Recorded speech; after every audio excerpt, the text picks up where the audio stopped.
여러분 반갑습니다. 어, 찬양이 너무 멋집니다. 예, 연습 많이 하셨던 것 같아요.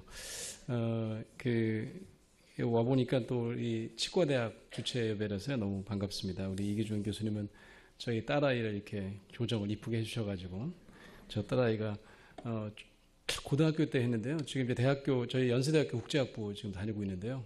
아주 자존감이 높아지고 양악 수술한 것처럼 아주 이쁘게 만들어주셨습니다. 다시 한번 감사드립니다. 스위스의 내과 의사 중에 폴 트루니에 아시는 분도 계실 거예요. 그분이 자신의 책에서 이상한 얘기를 하나 했습니다. 뭐라고 얘기했냐면 의사는 환자를 만날 수 없다. 말이 안 되잖아요. 왜 환자를 맨날 보는 게 환자인데. 그 의사가 그렇게 얘기를 했어요. 이유가 이런 겁니다. 안과 의사는 눈만 만나고 내과 의사는 내장만 만나고 정형외과 의사는 뼈만 만난다는 거죠. 그 이야기를 잘 이해할 수 있는 정형외과 의사 얘기를 제가 한 두 개 해드리려고 합니다. 첫 번째는 저희 아들 이야기인데요.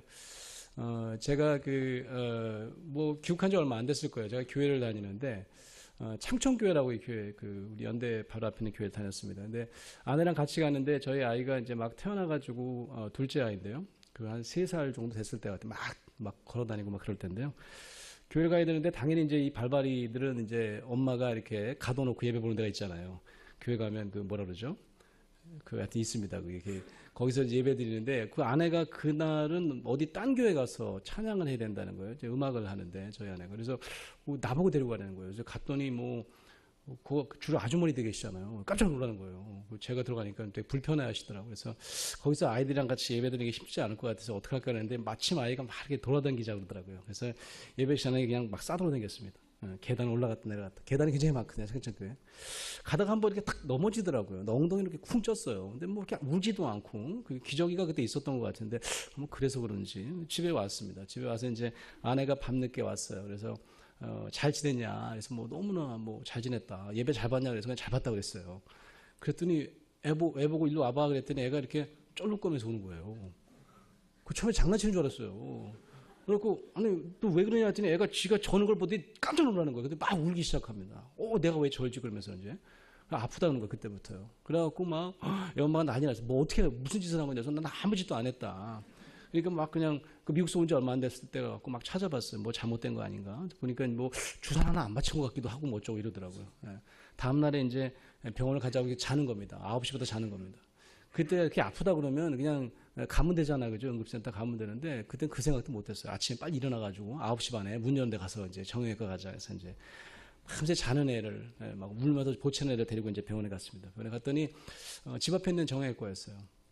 의사 선생님이 이제 데리고 들어오라는 거예요. 그래서 이제 쫄꼴린 애를 데리고 들어갔어요. 근데 저한테 이렇게 쳐다보질 않으시고, 애가 넘어졌습니까? 그러더라고요. 아니, 어떻게 오셨습니까? 물어보더라고요. 어떻게 오셨습니까? 그러더라고요. 걸어서 왔지, 어떻게 와요? 그래서 내가, 그냥 왔다고. 애가 걸어서 왔다 그랬더니, 애가 넘어졌습니까? 그러더라고요. 그래서, 넘어졌다 그랬어요. 예. 넘어지는 걸 보셨습니까? 그래서 내가, 넘어지는 거 봤어요. 넘어진 다음에. 예. 어떻게 넘어졌냐는 거예요. 근데 안 쳐다봐요. 나 그래서 모니터만 보고 얘기하시길래, 저는 모니터에 저희 얼굴이 나오는 줄 알았어요. 이렇게 카메라가 있어가지고. 그거 아니에요. 좀 이상하더라고요. 근데 이제 이분이 쳐다보지도 않으시다가 이렇게 눈을 딱 떠보시더니, 아니, 무릎으로 넘어졌는지, 엉덩이로 넘어졌는지, 발목으로 넘어졌는지 그걸 봤냐는 거예요. 근데 참 그걸 못 봤어요. 넘어진 다음에 봤거든요. 그래서 너무 죄송하다고. 내가 이렇게 넘어진 다음에 봐가지고 그 과정을 보지 못했다 그랬더니, 그때서야 저를 딱 쳐다보시더라고. 눈을 똑바로 쳐다보시더니, 똑바로 얘기하셔야 된다는 거예요. 똑바로 얘기 안 하면 치료의 방향이 이게 다 바뀔 수가 있다는 거예요. 찔리는 줄 알았어요. 그래갖고 깜짝 놀라서 막 울고 싶더라고. 너무 무서워갖고요. 다 찍어봐야 되겠대. 나가서 다 찍으래요. 무릎도 찍고, 발목도 찍고, 엉덩이도 찍고 다 찍으래요. 그래서 알았다고 해서 데리고 나왔어요. 그래갖고 1시간 가까이 찍었습니다. 애가 막 울고 난리칠 거 아니겠어요. 우리 보고 잡고 있으래 또. 엄마 아빠 보고 잡고 있으라고 힘들게 찍었습니다. 찍은 다음에 들어갔어요. 들어가고 이제 사진 엄청 많이 찍었어요. 벽에다 붙여놨습니다. 그런 다음에 이분이 사진 설명을 하는데 이렇게 나가셔갖고 마이크 잡고 하시지 않았는데 목소리가 좀 특이하시더라고. 자, 지금부터 사진을 설명드리겠습니다. 첫 번째 사진 보시면 그런데 어렸을 때 제가 뱀장수 생각이 막 나는 거예요. 막 웃기는 거예요. 첫 번째 사진 보시면 무릎 사진 되시겠습니다. 무슨 무릎 사진 보시면 연골이 보이시는데 연골 사진이 아이들은 찍어도 똑바로 나오지가 않습니다. 그거 왜 찍었어요? 그래갖고 우리 아내가 물어본 거예요. 아니 근데 왜 찍으셨죠? 그랬더니 또 우리 아내를 딱 쳐다보더니 끝까지 듣고 얘기하시라고 하는 거예요. 깜짝 놀라서 나. 그래서 내가 속으로 당이다 그래서 내가 물어보려고 그랬거든요. 우리 아내도 울려고 그래요. 이게 사이즈를 본다는 거예요. 잘 나타나지는 않지만 이 무릎, 이 연골의 이 부위 사이즈를 보는 거래요. 어떻게 크게 보이시냐요. 왼쪽이 큽니까? 오른쪽이 큽니까? 그때부터 이제 우리는 감을 잡아. 말을 안 해야 되는구나. 잘 모르겠다 그랬어요. 제가 볼 때 똑같은 것 같아요. 내가 발목 사진 보시면 발목에도 뭐 연골이 나오는데 뭐 찍어도 잘 나오지가 않습니다. 뭐 이런 거예요 또. 그래서 뻔하죠. 뭐 사이즈를 보시는구나. 엉덩이를 보니까 엉덩이에 점점점 뭐가 보여요. 이게 보이시네요. 이게 뭐냐고 했더니 혈전이래요. 혈전. 그때 난 처음 들어서 혈전이 난다는. 이게 피떡이라는 거예요. 이게 애가 엉덩이를 넘어진 것 같아요. 그때 생각나더라. 얘가 계단에서 한번 덜컥 앉았지. 그때 생각이 난 거예요. 그래서 이 아이가 이 혈전이 생겨갔기 때문에 혈전을 용해하는 약을 드렸을 테니까 사흘 동안 약을 먹고 그래도 애가 걷지를 못하면 또 절룩거리면 그때 다시 오시대요. 약을 받아가지고 집에 돌아왔습니다. 집에 돌아오는데 돌아오는 길에 저희 아내가 그러더라고요. 애가 안 나도 또 이 병원 갈 거야? 이렇게 물어보더라고요. 그래서 제가 미쳤니? 응? 내가 미쳤니? 그래갖고 제가 어느 대학 나온지도 봤습니다. 키역대학 나왔더라고. 내가 연세대학교 나서 한마디 하려고 했습니다. 나보다 나이가 별로 많아 보이지 않다. 되게 젊은 분이었어요. 사흘 동안 약을 먹었습니다. 어떻게 됐을까요? 애가 이틀째부터 날아다니더라고요. 좋은 의사입니까? 나쁜 의사입니까? 좋은 의사예요? 나쁜 의사예요? 말씀 똑바로 하셔야 돼요. 병을 고치는 면에서는 좋은 의사입니다. 또 하나 제가 너무 놀라운 게 있어요. 제가 이 얘기를 수십 번, 수백 번 했습니다. 제가 강의 때마다 얘기 굉장히 많이 했습니다. 공감 얘기할 때마다 얘기 굉장히 많이 했어요. 그분 진짜 귀가 따가우실 거예요. 잘못해서 저한테 건드렸으니까. 평생 제가 그 얘기 할 거예요. 설명을 기가 막히게 하셨습니다. 전 지금도 이게 사진 보면 설명할 수 있을 것 같아요. 정형외과처럼. 설명 잘하는 의사였습니다. 그렇지만 공감은 그다지 좋은 점수를 주기가 어려울 것 같아요. 두 번째 얘기는 저희 어머니 얘기입니다. 이것도 한 7, 8년 된 것 같아요. 저희 어머님이 갑자기 이제 그 송구영 씨는 그때 항상 이제 혼자 계셔가지고 아버지가 일찍 돌아가셔가지고 저랑 같이 가는데 제가 송구영 씨를 같이 못 가게 생겼습니다. 근데 가지 말라고 그랬어요. 제가. 왜냐면 눈이 많이 오는데 제가 모시고 가야 되는데 가지 말라고 했더니 지하철 타고 가면 된대요. 그래서 제가 이제 작업을 학교에서 하다가 이제 12시가 넘어서 12월 31일이니까 넘어서 막 가는데 어머니한테 전화가 오는 겁니다. 12시 한 5분 정도에. 그래서 이상해요. 예배 볼 시간 같은데. 근데 웬 남자가 전화했어요. 이게 누구냐 나보고. 너는 누구냐? 네, 그랬죠. 그랬더니 119 기사래요. 당신 어머니인 것 같은데 1번을 꾹 누른 거예요. 그냥. 1번에 제가 나온 겁니다. 이제 무슨 일이냐 봤더니 넘어졌대요. 의식을 잃으셨대요. 계단에서 굴렀답니다. 지하철에서. 그 지금 고대병원으로 가고 있는 중이래요. 그래서 연대병원으로 가시라고. 고대가 가깝대요. 연대로 가시라고. 이렇게 연대로 온 거죠. 그래갖고 뭐 제가 아는 분한테 막 원모 시점한테 전화 걸고 난리 났죠. 그래서 뭐 제가 아는 또 병원장님한테 전화 오고 우리 어머니가 지금 다치는데 큰일 났네. 11월 30일 병원에 오면 뭐 의사가 있을까요? 걱정하지 말고 오시라고요. 이제 왔죠. 와가지고 이제 너무너무 아프셔서 오셨는데 다행히 머리 다치진 않으셨더라고요. 다리를 이제 다리가 부러지신 겁니다. 고관절이 부러지신 겁니다. 그래갖고 이제 이거 어떻게 하냐고 그랬더니 이제 의사선생님이 좀 오실거리 걱정하지 말라. 너무 아프다고 난리인 거예요. 그래서 이제 바지를 다 찢고, 할머니지만 바지를 다 찢고 이렇게 덮어놨습니다. 그 다음에 이제 정형외과 의사선생님 오실 때만 기다렸는데 정형외과 의사선생님이 오셨어요. 오셔가지고, 제 어머니를 보자마자 할머니시잖아요. 근데 어느 쪽이냐고 그러더니 이게 덮어놓은 담요를 휙 붙인 거예요. 그러니까 저희 할머니가 놀라셔가지고 어머머! 그렇게 친 거예요. 그랬더니 그 의사선생님이 여기서 이러시면 안 된다고. 똑바로 보여주시라고 이런 거예요. 저도 놀랐어요. 그래서 이렇게 보여드렸어요. 그랬더니 부러진 것 같아요. 고관절이 부러진 것 같아요. 사진 찍었습니다. 어머니가 막 굉장히 잘 참으신 분이에요. 저희 어머님이. 그런데 끝난 다음에 이제 좀 여러 가지 진통제를 놨겠죠. 그 다음에 너 그 의사 선생님 이름표 봤냐? 그런 거예요. 저한테. 이름표 못 봤는데요. 박가다. 박씨래요. 절대로 난 박가 성을 가진 사람한테는 수술받지 않겠대요. 그래서 이 할머니가 내가 그런 얘기 잘 하시는 분이 아닌데 알았다고 박가가 얼마나 많은데 알았어요. 그래서 이제 수술 날짜가 잡혔는데요. 수술도 굉장히 오래 걸리더라고요. 이 붓기 가라앉아야 된다 해갖고 제가 병원장한테 전화하고 그랬는데도 최대한 빨리 잡은 게 한 사흘인가 나흘이 다 잡혔습니다. 근데 날짜가 다 잡혔는데 수술 날짜가 잡힌 날 전화가 왔어요. 어머니한테 빨리 오래요. 그래서 병원을 갔더니 박광규래요. 의사 선생님이 박씨라는 거예요. 박씨 많다고. 아니에요. 정형외과에 박씨 한 번밖에 없대요. 고관절을 보니까 진짜 두 분밖에 안 계시더라고. 그분한테 절대 안 받겠다는 거예요. 아니 그게 아마 딴 분일걸. 딴 분이 아니라니까. 정형외과 홈페이지 들어가 봤더니 한 분밖에 안 계시다는 거예요. 안 받겠대요. 서울대로 가겠대요. 환장하겠더라고요. 그래서 병원장님한테 전화드렸습니다. 그래서 내가 이거 혹시 딴 분 한 분 더 계시던데 그 선생님이랑 하면 안 됐더니 그 선생님은 연세가 드셔갖고 이제는 거의 수술 안 하신대요. 박광근 선생님 얼마나 수술을 많이 하시는 분인데 걱정하지 마시라고 막 그러는 거야. 이거 아무것도 아니라고 막 그러시는 거예요. 그래서 알겠다고. 그래서 어머니한테 얘기를 했어요. 했더니 나 지금 퇴원한다고 막 그러시는 거예요. 그래갖고 어떻게 해요? 그래갖고 뭐라고 그랬더니 그러면 너한테 이렇게 얘기하래요. 병원에 가다가 네가 어디 가갖고 너 그날 어디 가네요? 병원 수술하는 날. 그래갖고 제가 또 마침 또 다른 뭐 창원인가 어딘가 강연이 잡혔어요. 그래서 내 창원에 가서 무슨 방송국 강연이 잡혔다 했더니 잘 됐다는 거예요. 너 때문에 내가 수술 못한다고 얘기하래요. 내가 수술하는 것도 아닌데 왜 나 때문에 못해요? 네가 나랑 엄청 친한데 네가 없으면 난 수술 못 받는다고 얘기하면 될 거 아니냐는 거예요. 하긴 말이 좀 안 되는 것 같다. 그렇게 얘기하래요. 난 이 수술 받기 싫대요, 그분한테. 근데 그분이 나타나지도 않는데요. 어떻게 얼굴도 안 나타날 수가 있냐는 거예요. 그래갖고 이제 오늘 나타나는 거야. 내일 수술인가 뭐 그러는데 오늘 나타나는데 어디 갔다 오셨대요. 그래서 그분 오신다니까 네가 얘기하래요. 빨리 오래요. 그래서 병원을 오라 해서 왔습니다. 어떤 이제 그분이 들어오시는 거예요. 좀 이따가 어떤 분이 쑥 들어오시는데 키도 크고 혼칠하게 미남이 탁 들어오시는데 뭔가 보니까 박광규예요. 그분이 아니야. 저는 저를 아는 줄 알았어요. 저 어깨를 이렇게 만지시면서 아드님이세요? 많이 놀라셨겠다고. 그러더니 저희 어머니한테 가셨습니다. 어머니한테 가셔가지고 어느 쪽 다리가 안 다친 다리예요? 이렇게 물어보시더라고요.